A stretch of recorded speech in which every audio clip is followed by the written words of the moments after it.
Daug laidos žiūrovų, daug jūsų, teiravosi, rašė laiškus, kurgi dingo mūsų laidos herojus Meškutis Alvidukas. Alvidukas, žinokit, sužvaigždėjo. Pasiprašė honoraro už laidą. Dėl to jis buvo pašalintas.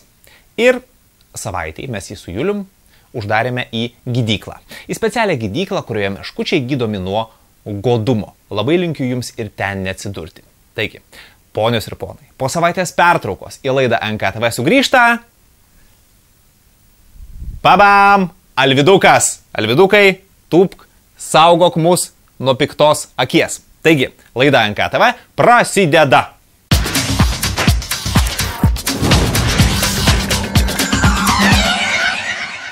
Taip prižiūrimi Alviduko ir panaršykime po naujienų pasaulį, kompiuterinių naujienų pasaulyje. Čia jūs matote naują telefoną. Šis telefonas yra Sony Xperia S, kuris pasirodys Britanijoje bent jau kovo 5 dieną. Esmė yra tokia, kad tai pirmasis grinai Sony telefonas. Telefonas, ant kurio jau nebėra Sony Ericsson, o tik tai Ericsson. Techniniai duomenys yra tokie. HD, taip, vaizdas bus HD aukštos rezoliucijos, 1,5 GHz dual-core procesorius, 12 megapikselių kamera, o kaina daugiau negu 2000 litų. O tai reiškia, kad Sony Xperia S patenka į, praktiškai iPhone'o kategoriją, o ten kartelė yra aukšta. Ar pavyks jiems kažką doro nuveikti, nežinia, bet kuriuo atveju Sony reikia pasveikinti su pirmoju štai tokiu produktu. Važiuojam toliau. Bent jau aš tikrai labai laukiu. Juliau, lauki tu jo? Ne. Va, Julius nelaukia. Aš laukiu trečiojo iPado. Prisipažinsiu, nemeluosiu. Ir internete pilna gandų, tokių beveik tikrų žinių, kurios nepatvirtintos oficialiai Apple'o ir rašoma, kad trečias iPadas pasirodys prekyboje jau kovo mėnesį. Dabar jis yra rimtai gaminamas Kinijoje. Šiuo metu kaip tik gaminamas. Girdit? Dar vienas iPadas. Gerai, nenusišnekam. Naujajame iPad'e bus greitesnis procesorius, dar didesnis raiškos ekranas ir daug kitų nuostabių naujų dalykų. Žinot, kaip ir naujam produkte. O čia jūs matote, ne trečią iPad'ą, čia yra dar antrasis. Bet kuriuo atveju lauksime trečiuko. Kai man pasako žodį Polaroid, aš prisimenu senus amerikietiškus filmus, kuomet pas mus čia Lietuvoje nesuvokiamas dalykas buvo, kaip galima fotoaparatu spraktelti ir iškart iš jo išlenda tokia nuotrauka, kurią reikia pavadinti ir jinai yra. Tai va, tai Polaroidas, bičiuliai, bando nenumirti. Ir štai išleido naują skaitmeninį savo fotoaparatą, kuris dėmesio, turi Android operacinę sistemą. Kam fotoaparatui reikia Androido, aš nežinau, bet kuriuo atveju iš pirmo žvilgsnio šitas daiktas iš vienos pusės žiūrint atrodo labai panašus į smartphone, ar ne? Kitoj pusėje turi standartinės visas fotoaparato savybės. Techninės savybės, kiek čia tų megapikselių, berods 12 megapikselių, ne 16 megapikselių, atsiprašau, ir turi Wi-Fi, tam, kad galima būtų iš karto nuotraukas uploadinti į Facebooką. Gal ir neblogai. Galbūt išgyvens Polaroidas. Palinkėkime jam to. Sveikiname savo draugus portalą forward.lt, kuris praėjusiais metais NK geriausių rinkimuose buvo pripažintas geriausių technologijų portalų. Povilai, labų dienų ir toliau darbuokis. Forward.lt aš perskaičiau tokią žinią apie tai, kad štai yra pasaulyje telefonas, kuris nekraunamas gali gyventi, tiksliau budėti dėmesio 15 metų. Čia rimtai. Šis telefonas naudoja vieną standartinę AA tipo bateriją. Jeigu juo kalbėsite, aišku, 15 metų pamirškite, nes galėsite kalbėti nedaugiau negu 10 valandų. Telefonas neturi ekrano, o į vidinę jo atmintį dėmesio gali būti užprogramuotas vienintelis telefono numeris. Tuo numeriu galima išsiųsti trumpąją žinutę. Call me back arba perskambink. Išsiunčiate iš savo šito telefono. Ir tada jau tas gavėjas žinutės perskambina jums į telefoną ir jūs šnekatės. Kur gali būti naudojamas toks keistas daiktas? Pasirodo, kad jį galima duoti vaikams, vyresniem tėvam, seneliam ir reikaliukas kainuos maždaug $50 Amerikoje. Jūs žinokite, kad ką tik įvyko toks dalykas. Julius paprašė manęs nekrapštyti nosies. Ir kadangi mes esame netiesioginė, o įrašinė laida, tai epizodas, kuomet aš krapščiau nosį, yra tiesiog iškirptas. Ta proga judėkime toliau prie kitos naujienos.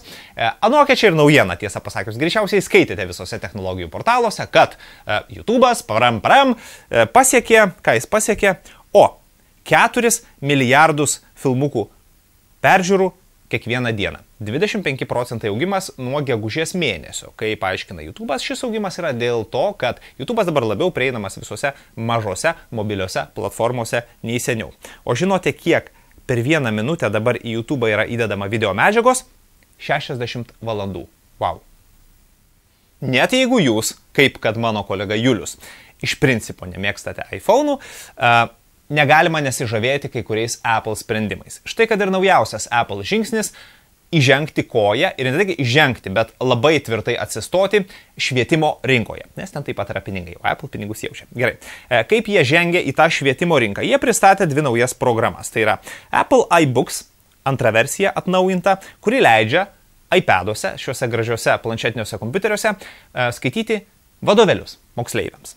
Vadovėliai kainuoja mažiau truputėlį negu paprastose parduotuvėse ir atrodo žiauriai gražiai ir vartoti juos labai gerą. Toliau, kita aplikacija yra iBooks Author. Tuomet su šia aplikacija gudrus mokytojas gali parengti interaktyves ir įdomias pamokas. Taigi, Apple ėjimas naujas, sakyčiau, kad sveikintinas ir ko imasi ši kompanija, jį padaro neblogai ir kartais apverčia šiek tiek rinką ir tada kiti eina iš paskos. Tai aš dabar galvoju, jeigu aš staiga nusikelčiau į mokyklą ir vėl būčiau metų 15 ir 14, mokytis su iPad'u klasėje būtų jėga, ane? Tęsiant obuolinius reikalus. Vienas iš kompanijos Apple kūrėjų, Steve'as Wozniakas, su kurio Steve'as Jobsas kūrė patį pirmąjį kompiuterį, pasirodo, nėra vien tik tai Apple produktų mylėtojas. Jisai myli telefonus, kurie turi Androidą, o konkrečiai Androiduose jam patinka štai kas. Komandos balsu, geresnis valdymas negu iPhone'uose ir GPS navigacija. Tačiau, nepaisant to, Steve'as sako, kad iPhone'as yra vis tiek turbūt geriausias pasirinkimas daugeliui vartotojų ir Juliui. Sako. Okay. Na ir linksmasis technologijų nutikimas rubrikos pabaigai. Tai štai, vienoje Amerikos valstijoje, viename mieste, viena moteriškė susiruošė keliauti lėktuvu.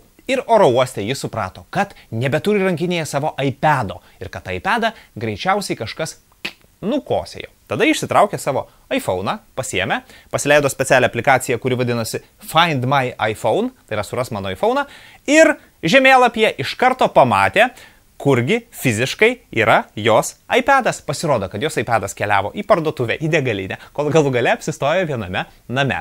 Ir tada moteriškė paskambino į policiją, atvažiavo policininkas ir supakavo vagišių ir atidavė tetai iPad'ą. Štai kur nuostabi pamokanti istorija.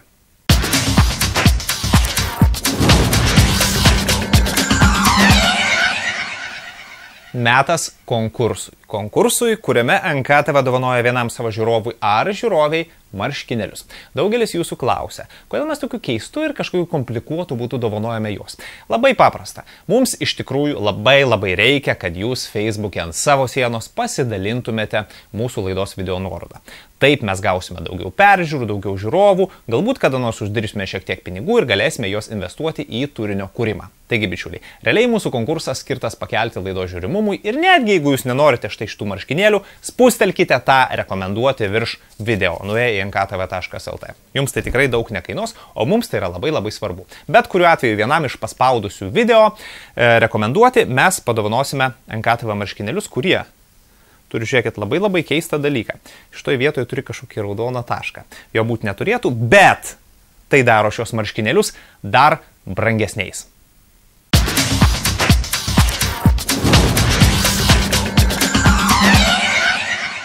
Prieš savaitę archyvo rubrikoje rodėme jums, kokie notebookai buvo pardavinėjami ir svarbiausia, už kiek buvo pardavinėjami prieš 10 metų. Šiandien tas pats reikalas, bet su mobiliuoju telefonu. Taigi NKTV archyvas kelia jūs atgal 10 metų.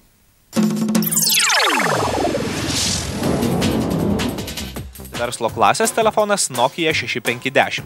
Nuo 6310 jis skiriasi visų pirma išvaizda.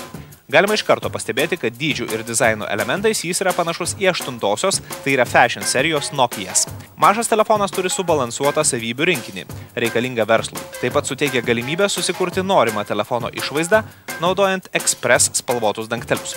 Šiame telefone yra įdiegta piniginė ir FM bangų radijas.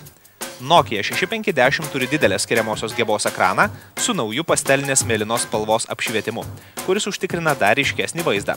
Ekrane galima iš karto matyti 4 ištisinės teksto eilutes, todėl šis telefonas tinka naudotis mobiliuoju internetu ar tvarkyti asmeninę informaciją. Pavyzdžiui, naudotis telefonų knyga ar kalendoriumi. Šis telefonas palaiko VAP ir GPRS, taip pat ir high speed duomenų perdavimą.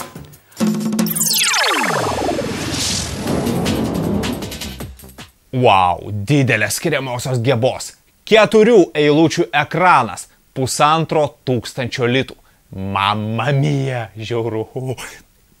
Baisiausia. Baisiausia yra taip, aš pamenu, kad tuo metu aš kurį laiką tokį telefoną turėjau ir galvojau, kad turiu kiečiausią aparatą pasaulyje.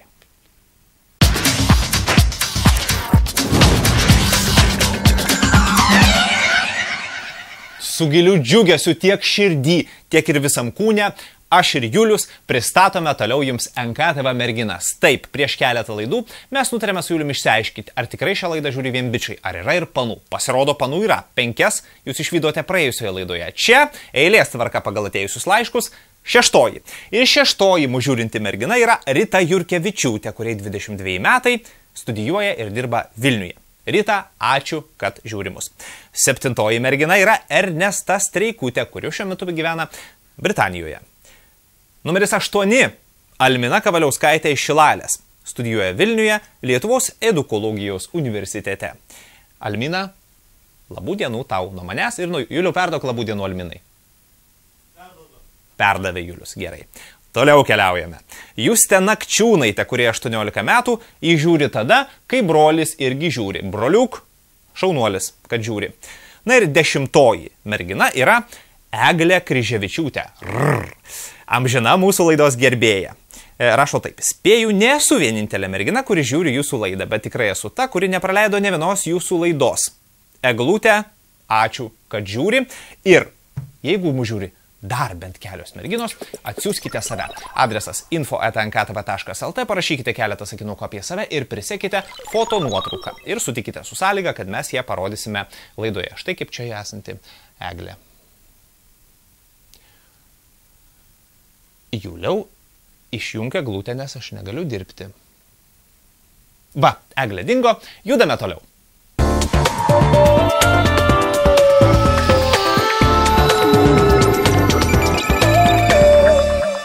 Šios laidos rubriką tinkle padalinsime į 2 dalis. Viena bus tarsi kiek rimtesnė, ten praktiškos svetainės, o kita tokia labiau bimbam. Žinot, man tai iš tikrųjų labiau patinka bimbam, bet jūs reikalaujat labai praktiškų dalykų, todėl pirmin važiuojame su pirmoju praktiškuoju. Juozas Čepulis atsiuntė mums puslapį, kuriame jūs galite naudotis, ko gero visomis įmanomomis trumpųjų pokalbių tarnybomis. Vienoje svetainėje, vienoje vietoje. Situacija labai paprasta gali būti. Jūs užsienyje, tarkim, nueinate į kokią interneto kavinę, o ten nėra Skype'o. Atsidarote šį puslapį ir užeinate į savo Skype'ą. Parodysiu dabar štai. Prašau. Ir štai mano visi bičiuliai tinginiauja, nedirba, tupi internete. Galiu su jais chatinti. Lygiai taip pat su šia svetainė jūs galite naudotis ir kitomis pokalbių sistemomis. Dėkoju žiūrovui Aurijui. Aurijus Trikšys atsiuntė mums puslapį, kuris tiek man, tiek Juliui labai palengvino gyvenimą. Mes gyvenime esame ganėtinai chaotiški padarėliai ir užsirašinėjame daiktus vienose ir kitose vietose. Užrašinėje, telefone, e-mailė, žodžiu, galų gale susidaro betvarkėlė ir reikia vienos vietos, kur viskas sueitų. Tai štai, rodau jums puslapį, kuris ko gero, kad patogiausių mano gyvenime matytų būdų išsprendė chaoso reikalus. Žiūrim. Čia yra demo filmukas, kaip veikia sistema Workflowy. Daug pasakot nereikia, jūs nueisite ir pradėsite tiesiog interneto svetainės lange rašyti savo darbus. Tada po darbais galima dėti papunkčius, galima darbus stumdyti vieną per kitą, galima ieškoti labai paprastai per paiešką, žodžiu, fantastiška svetainė ir dar kartą ačiū Aurijui už tai, kad sutaupė daug mano laiko. Kartais, registruojantis vienose ar kitose interneto vietose, jums prireikia įvesti savo elektroninį paštą. Jeigu ta sistema, kur jūs registruojatės, jums galvojat, kad nebūtinai bus reikalinga arba įtartina kažkokia, tai geriausia nevesti savo elektroninio pašto adreso, nes tikėtina, kad būsite užspaminti. Tam yra specialios tarnybos. Ir štai vieną tokių tarnybų mums rekomenduoja žiūrovas Petras Juozanaitis. 10 Minute Mail. Ką šis reikalas daro? Ogi, suteikia jums lygiai 10 minučių elektroninio pašto adresą. Padarau šiam puslapiui refresh arba atnaujinimą ir prašau. Mano adresas yra štai toks. Jis galioja 10 minučių. Registruodamasis kažkur kitur, aš dabar jį galiu įvesti ten ir šitoj vietoj, apačioj, svetainės apačioj, man iškart sueis žinutės. Taip, žinutės, kurias rašys sistema į būtent šį elektroninio pašto adresą. Va štai jau po 9 minučių elektroninio pašto adresas susinaikins. Bet viskas gerai, nes po to jums jo tiesiog nebereikės. Tiek Richardas, tiek Audrius, tiek dar keli NKTV žiūrovai rekomendavo šį puslapį. Kuo jis yra geras? Ogi tuo, kad būdami jauni, o taip jūs esate jauni NKTV žiūrovai, galite sužibėti prieš savo vyresnius tėvus ir senelius. Nes jūs galite įdomiai, fainai ir suprantamai pagaminti savo giminės genealoginį medį. Einam į genie.com. Nuėjome. Aš jau prisipažinsiu, esu pasikrapštęs čia. Labai paprasta, nes galima iš karto prisijungti su Facebooku. Ir visas smagumas vyksta, kai jums reikia piešti, dėlioti savo giminės genealoginį medį. Esu jau padėliojęs dalį tik tai medžio. Žodžiu, aš įsivaizduoju, kad labai smagu nusiveži kompą pas močiutę, pasisodini močiutę ir sakai, močiut, nu dabar dėkim, kas čia kieno tėvas, kas čia kieno pusėserė, bla bla bla bla bla bla. Galima šitą reikalą po to dalintis Facebook'e, galima suvesti giminaičių kontaktus ir jiem visiems iš vieno siuntinėti kažkokias sukaktis ar kvietimus. Žodžiu, genie.com neblogas būdas pasižymėti, pasikartosiu, prieš vyresnėlius. Tiesą pasakius, nežinau, kodėl iki šiol šios svetainės dar nepristačiau. Bet ačiū Petrui Juozanaičiui, klaida ištaisyta. Studijuok.lt, virtualus universitetas, draugai mano mėly. Čia galite mokytis. Ir mokytis paprastai, aiškiai ir maloniai. Štai yra skyreliai. Galima mokytis programų kūrimo, galima mokytis kaip dirbti Microsoft Windows'ais, gerai, man šitas patinka. Na, pavyzdžiui, galima mokytis dirbti video programomis. Eikime čia. Prašau. Ir iš karto pamokos. Imkime pačią pirmą. Prieš metus įkelta Sony Vegas videoklipo kūrimo. 6 dalis, kaip uždėti garso takelį. Ir štai, bičiuliai, pamoka prasideda. Parodysime. Ne, jums nereikia skaityti ilgų ir nuobodžių tekstų ar žiūrėti kažkokią tai knygutę. Tokie pat kaip jūs žmonės, kurie nori kažko pasidalinti, įrašo pamokėlių video. Matot? Nieko nedarau, pelytė vaikšto ir rodo, kaip ant video, kuris bus dabar atidarytas, uždėti garso takelį. O žinote, kiek šitame puslapyje iš viso yra pamokų, tokių video pamokų? Daugiau nei 2000. Dėl to aš ir sakau, kaip aš iki šiol nemačiau šio projekto. Fantastika. Negana to, prie pamokų kūrimo galite prisidėti ir jūs. Mokate kažką daryti kompu, susikūrėte savo pamokėlę ir įdedate į svetainę. Jėga. Čia dar vienas reikalas ta pačia tema. Jeigu jūs žiūrite šią laidą sausio 29, pirmą dieną, kurią jinai pasirodo, tai žinokite, kad rytoj, sausio 30 dieną internete, jūs galite pažiūrėti nemokamą kursą. Nemokamą kursą, kurį mums rekomenduoja Audrius. Ir tą kursą dėstys Scottas Klemeris, kietas bičas iš Stanfordo universiteto. Kursas yra apie kompiuterių ir žmonių interakciją. Žodžiu, einate iš tą puslapį, užsiregistruojate ir sekate kursą. Jeigu žiūrite laidą vėliau negu sausio 30, atsiprašau.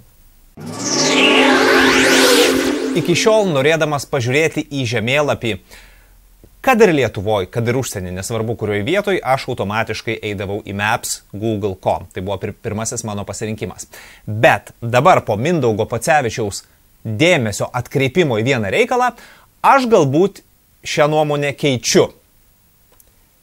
Mindaugas sako, o tu pabandyk vieną Bing žemėlapių savybę. Bingas yra Microsofto produktas, Google konkurentas. Gerai, rodau, kas čia yra tokio ypatingo. Bet parodysiu truputį kitaip. Parodysiu vieną vietą, kurią aš, tarkim, žiūriu per standartinius Google žemėlapius. yra Vilnius miestas. Ir yra Seimas. Štai pavyzdžiui Seimas. Taip atrodo Seimas iš dangaus, taip atrodo Seimas pritraukus iš arti. Nuotrauka iš arti, viskas šaunu, viskas gerai. Jeigu aš įjungsiu Google Earth režimą, aš matysiu tą pačią plokščią nuotrauką, bet neva tai truputuką kitų kampų. Esmės tai nekeičia. Dabar žiūrėkit, pažiūrėkim į tą patį Seimą, į Lietuvos Respublikos, per Bingą.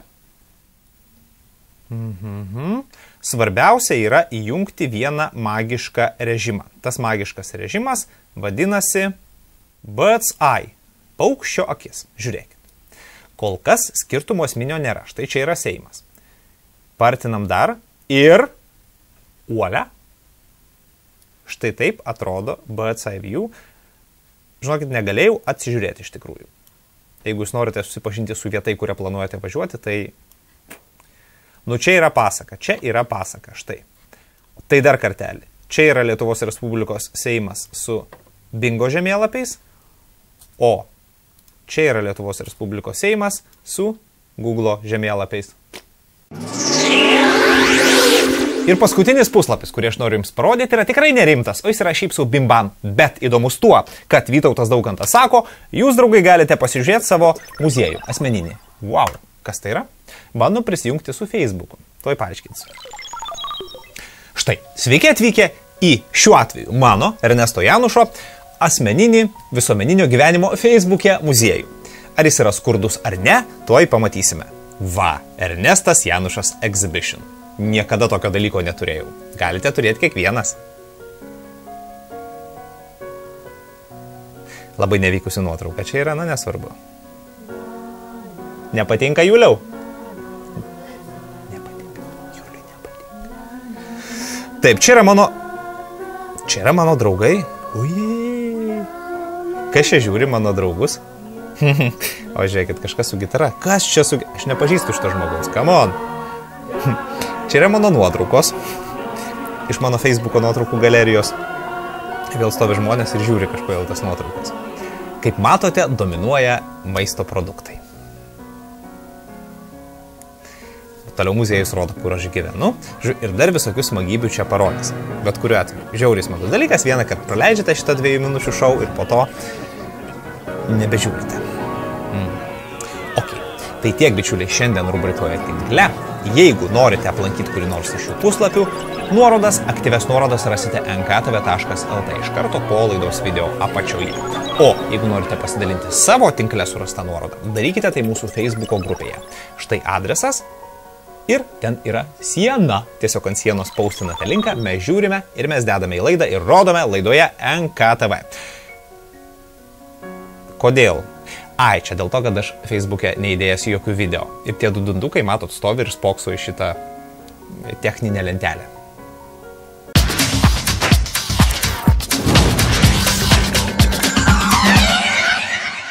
Rubrika Žiūrovai valdo, kurioje NKTV žiūrovai valdo. O žinot, kaip Julius vadina šitą rubriką? Juliau, kaip?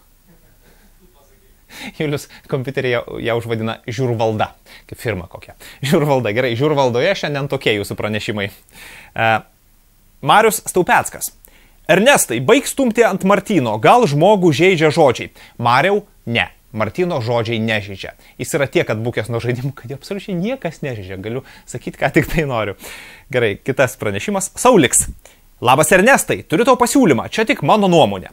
Kodėl jums neparodžius laidos 2 kartus per savaitę laidą po 10 minučių vietoj dabartinių 20 minučių, nes man asmeniškai truputį ilgoka laida. Sauliau, turiu fantastišką pasiūlymą. Kadangi šitą laidą tu žiūri vis tiek YouTube lange, žinok, ties laidos vidurių galima paspausti pauzę. Ir kitą dalį žiūrėti tada, kai pailsėsi. Geras pasiūlymas, ne? Taip, baikit su šitais padarėliais, baikit, kiek jį galima. Maksas rašo, visų pirma, tai ne šamas ir ne čiulpikas, tai ancitrusas arba ptekas. Šitas daiktas yra šamas. Pasakiau, vieną ir paskutinį kartą. Šamas, šamas, šamas. Alternatyvus pavadinimas jam yra žuvis.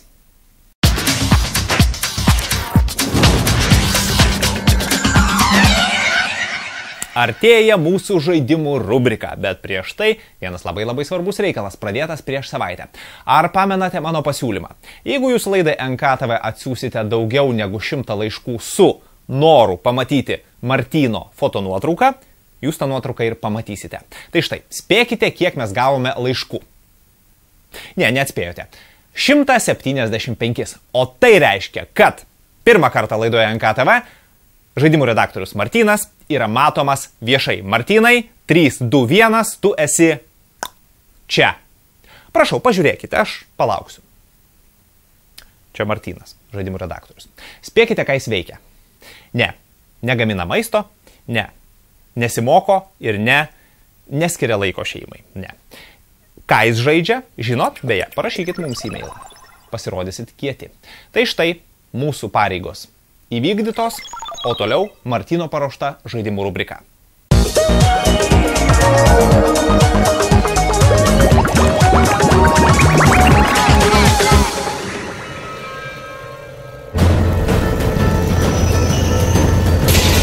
DBA.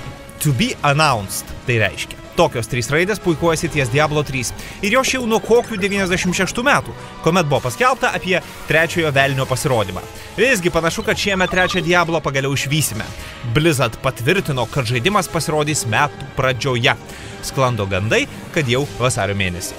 Paskutinis Diablo serijos projektas Lord of Destruction pasirodė prieš 11 metų.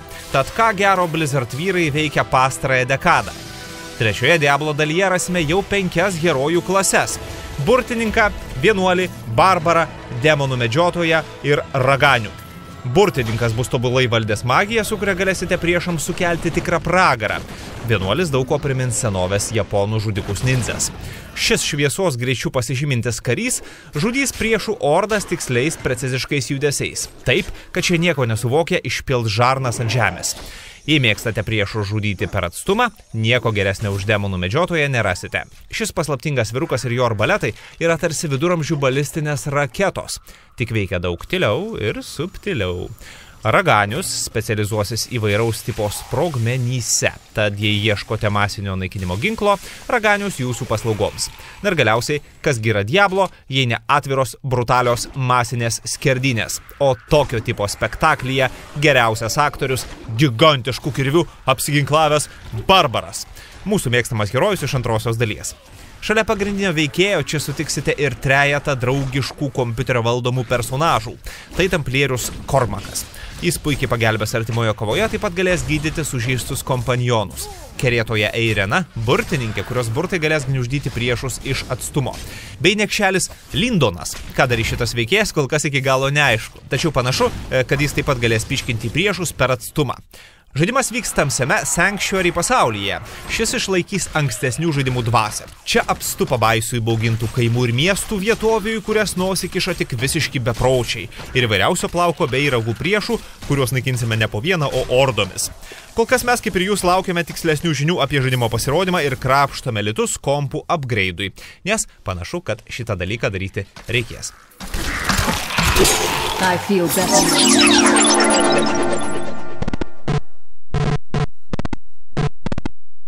O dabar, draugai, aš paskaitysiu jums žaidimų redaktoriaus Martyno parašytą tekstą. Cituoju. Mūsų informatikos mokytojas priklausė religiniai bendruomeniai, anksčiau mėgusiai nekrikštus ir eretikus į tikėjimą versti didelėje cirko palapinėje, kuri iš tolo šviesdavo toje vietoje, kur dabar nutįsęs baltasis tiltas Vilniuje. Tačiau tai ypač vėlesnėse klasėse netrukdė jam stebėti klasiokių iškirptes ir su jomis maloningai bendrauti, aiškinant Windows 3.11 subtilybės. Tad šiuo metu, kai vykdavo šios orgijos, klasės viryje galėjo imtis rimtų reikalų, o tie reikalai vadinosi Dangerous Dave in the Haunted Mansion. Citatos pabaiga. Štai tokios buvo Martyno informatikos pamokos, akivaizdu. Gerai, o dabar apie patį klasikinį žaidimą.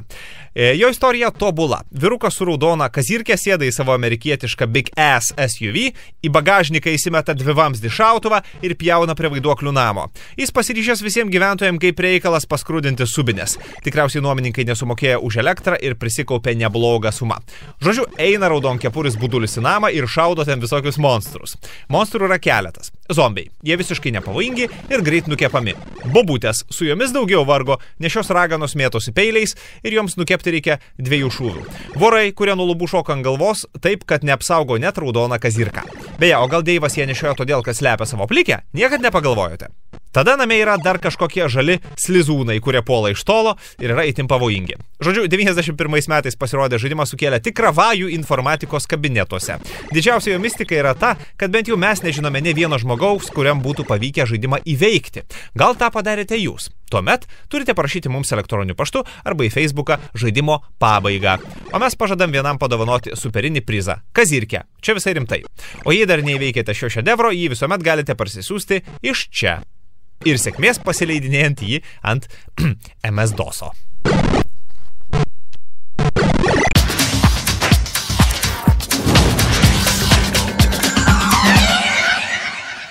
Tai daug prišnekėjom, daug prirodėm, pamatėt netgi Martyną ir 5 NKTV merginas. Metas pabaigti laidą. Kaip visuomet laidą baigiame neigiamų komentarų apie ją. Ir šios dienos komentaras priklauso... Neatsimenu ką, bet jis skamba taip. Ernestai, nesimaivyk ir mažiau pigių bairių. Informaciją pateik bent kiek rimčiau, nevaidink klauno, man įdomios naujienos, o ne tavo grimasos ir bandymai pajokauti. Tai tiek, bičiuliai. Iki. Kita laida bus 10-oji jubiliejinė mūsų laida. Sudie.